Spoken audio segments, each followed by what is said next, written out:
Hi there, this is Ranjit, and in this video we're going to do the full review for this LG G2 Android phone, which is a flagship Android phone by LG, and it has some unique features. For example, you can just double tap on the phone to put it to sleep, or you can also wake it by just double tapping like this. LG likes to call this the knock-on feature, and it's a pretty powerful phone, and also the physical aspect of this phone is very impressive. Let me give you an idea about that. And if you see on the front, you don't have any buttons, and let me give you a side profile.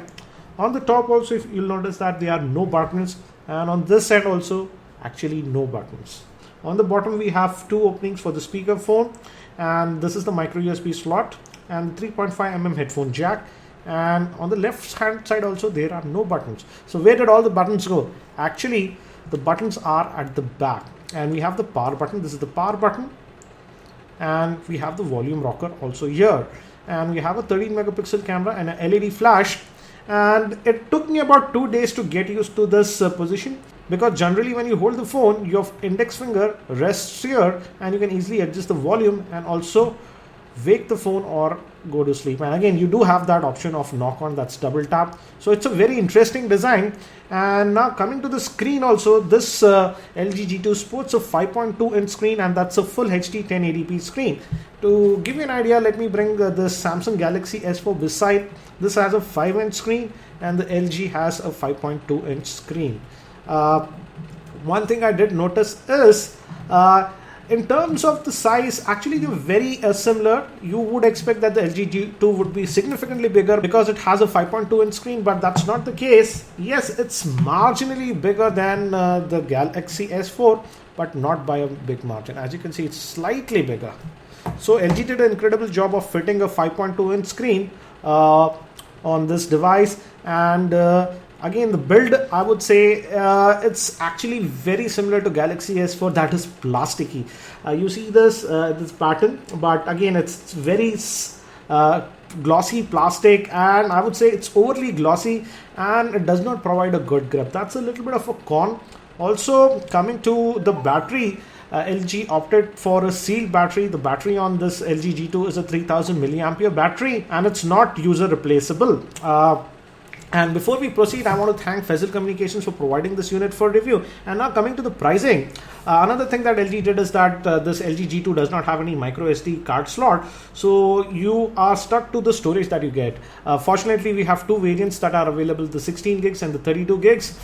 This is the retail Indian box. That's for the 16 GB version, and as you can see, the MRP pricing is 41,500, but Faisal Communications quoted me a street price of around 37,500 for the 16 gig version and 41,500 for the 32 gig version. So if you're planning to go for this LG G2, I would suggest that opt for the 32 gig version, because you don't have a micro SD card slot on this one. Now coming to the display, it sports a 5.2 inch screen and a 1080p display. Just look at the bezels, how narrow they are. Actually, the display captures most of the portion of the phone. The back menu and home and the menu buttons are part of the display. So there are no buttons, and what you get is the display, and the display is gorgeous. I don't know if the camera can capture this, but the quality of display that LG has put is a very good. It's an IPS grade screen, and as you can see, I'm tilting the phone to extreme angles, then also the image does not fade. One thing I did notice is that in direct sunlight, though, the display is not very bright, and it is sort of visible, but it is not that great outdoors. Now you also get these quick toggles with this LG G2. You have tons and tons of them, and you can actually edit them. If you don't require some of those options, you can edit that. And we also have this Q slide apps. I'll come to it a bit later, kind of multitasking. And from here you can adjust the brightness and the call volume also. If you want to go to the settings, you need to click here. And let's look at the Android version that we get with this one. Let's look at the software version, and as you can see, we get the Android version 4.2.2, that is Jellybean out of the box with this LG G2. In terms of customization, LG has provided a lot of options. We have gestures. Let me show you that. For example, the knock on that I showed you, double tap to switch it on or off. I love that feature, I would say. And you also have options for answering incoming call, or you can just flip the phone like this and it will silence a call. So you do get all those options.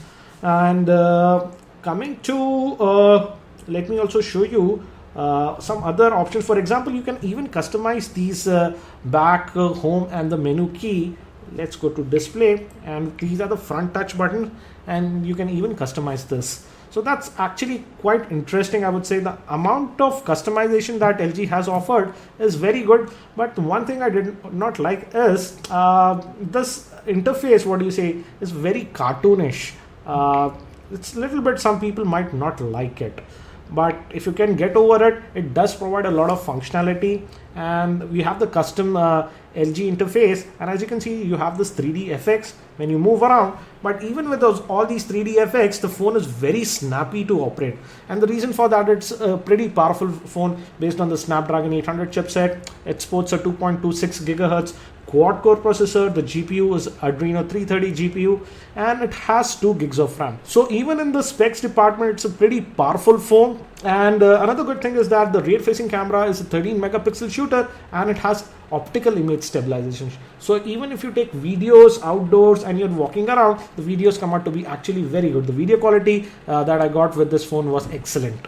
Coming to the battery life, the battery is a 3000 milliampere battery, as I said, and I couldn't do extensive testing, but for a couple of days when I tested this phone, I would say the battery life was above average, and I would say it is slightly better than what you can get with the Samsung Galaxy S4. So I would say easily it can last you one full working day without any issues.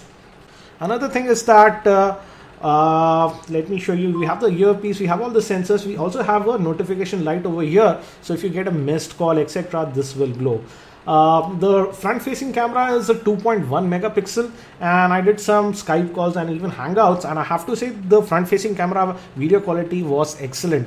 Even indoors, I would say the video call quality that I got was very good.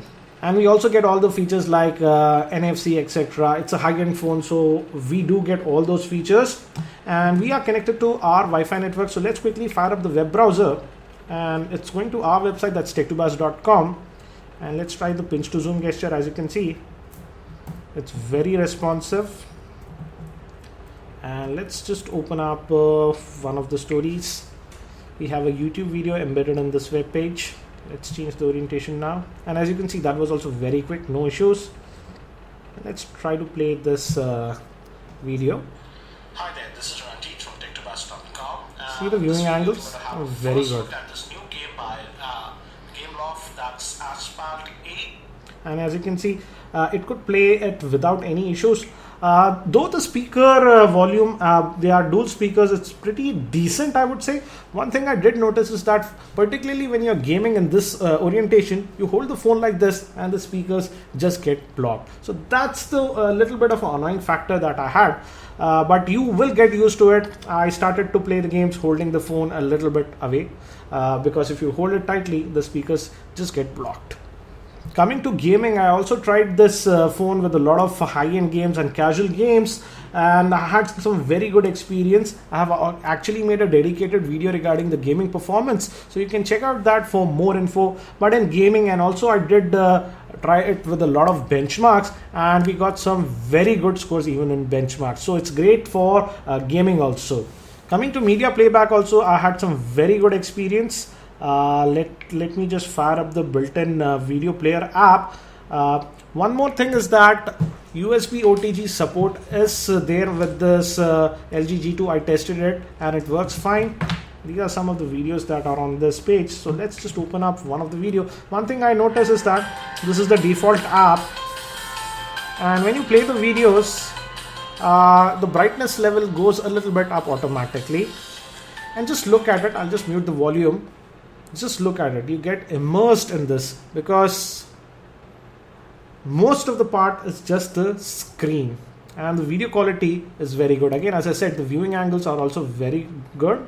I'm tilting the phone to extreme angles, and even then, as you can see, we have no issues with the video. So in terms of video playback, you'll have no problem. I tested it with 720p clips, 1080p clips. I had no issues with the same. Same thing goes for YouTube also. I tried to play YouTube videos and I had very good experience. So in terms of media playback, you shouldn't have a problem with this LG G2. Another thing is that LG also did not skimp on any sensors. For example, this multi-touch points, it registers all 10 multi-touch points. I tested it with Compass app, and as you can see, the Compass app works great. And also the call quality that I got, the earpiece is actually very clear. So the call quality was also very good. Now let me show you the default, this is the keyboard that you get, and as you can see, we do have a dedicated row for the numbers, so that's nice. And we also do get this predictive text, for example, as you can see. So it's actually pretty easy to type, and the weight distribution phone is also very good. So if you type with two hands, you'll have a very comfortable experience, and you can also move it in this direction. You also have something like swipe available, so if you like those options, that is also there. So that's for the keyboard. One thing some of you have asked me is, does this LG G2 support 3G video calling? But sadly, as you can see, it does not support the 3G video calling. Another thing that is there with this LG G2 is that if you swipe it from here, you do get this. You can opt for Google Now, and you can also start this quick memo. Quick memo is, we have seen this in some earlier LG phones also. You can just now write something on the phone. For example, let's say hi. Great for example, in maps or something, you want to point something, and you can now save that. Another thing is that you also get this LG voicemail, and this is something like S voice, I would say, it's trying to detect what I'm talking. And let us try that. For example, let's try to set an alarm. Set an alarm. When should I set the alarm for? 12:30 p.m. Set the alarm for 12:30. Cancel. That action has been cancelled. So it sort of works, I would say. It's there if you want to use it. I personally don't use it, but that option is also there. Now coming to the camera, as I said, the rear facing camera is a 13 megapixel shooter with LED flash, and the camera performance is actually pretty good. Only thing is that in low lighting conditions, it takes a little bit of a time to autofocus, but you do get all the options. For example, here are all the options. You even get the dual camera option that we have seen in some other devices. We also get the panorama mode, burst shot, etc. I have actually made a dedicated video regarding the camera performance of this phone, so you can check out that video for sample shots and videos. But overall, I would say the camera performance on this LG G2 was very good, so you won't be disappointed with the same. So what do I feel about this LG G2? LG has done an incredible job, I would say. The phone is pretty good, it's very comfortable to hold, and they did manage to fit a 5.2 inch screen in such a small chassis. And the placement of this power button at the back and the volume is a departure from the standard, and I thought it would be a gimmicky thing, but as I said, after a couple of days I got used to this, and I would say it's a very welcome feature, and I just love this one on the LG G2. That is, you just double tap and you can unlock the phone. So that's a unique feature, and I would say every other Android phone should have that. I was loving that feature. So overall, it's a very responsive device and a very fast device. The only minor quibbles that I have with this phone is the back, as I said, is very slippery. It doesn't provide any grip on the phone, and so that can be an issue. And for people who I would say require a lot of storage, you don't have any micro SD card slot. So these are the two minor cons that I have with the LG G2. But apart from that, I would say it's an excellent phone. And I would say if you are in the market looking for a 5-inch phone, or even looking for the Samsung Galaxy S4, have a serious look at this LG G2. This is a great phone by LG. I hope you found this video review helpful. That's it for now. This is Ranjit, and I hope to see you in my next video.